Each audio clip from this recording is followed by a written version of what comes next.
there's a story that goes that on the Morley Reserve there's a sacred site, and it's in this clearing. And this clearing, nobody goes there, it's a sacred site. The story goes that there was a tribe of blood Indians that were from Standoff, Alberta. They came across a mountain doing whatever they were doing, and us Shuswaps, we were in a spill machine around that area, working our salmon beds and that. And these blood people, they came into our territory and they saw these horses, you know. Our horses were well trained, they just left them and they didn't run away. So we had them out in this place. So these blood people, they thought, gee, there's horses, you know, let's take them. So they gathered them up. And they started going across the mountain towards Kootenai National Park, Banff, Alberta. Well, the Shuswap people came up from the river and said, gee, somebody took our horses. So they started chasing them. Chased them, went over the mountain. And the blood people came into the Stoney tribe, and these Stonies came out, and they could tell by the markings on the horses that they weren't no prairie horses. They had to be over the mountain horses. So they stopped the blood people. The Stoney people stopped them in this little clearing, and they said, hey, you know those little guys, those short little fat guys, they're going to come over the mountain, and they're pretty mean.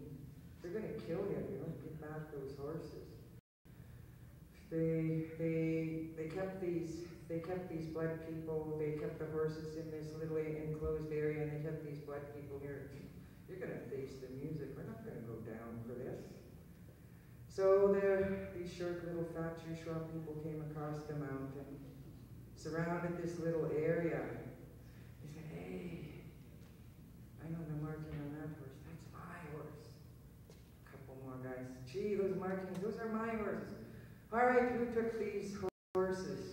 And the Stoney people all stepped back, and these blood people were in the service. They did. So they started jibber-jabbering, and they didn't know the Shuswap people very well. So the Stoney people were there. They started saying, you know, hey, you know, just let these people go by. And we don't want to war with you. We don't want to have anything. Just, you know, they were begging for their lives. The Stoney people were begging the Shuswap people for their lives. So they said, all right.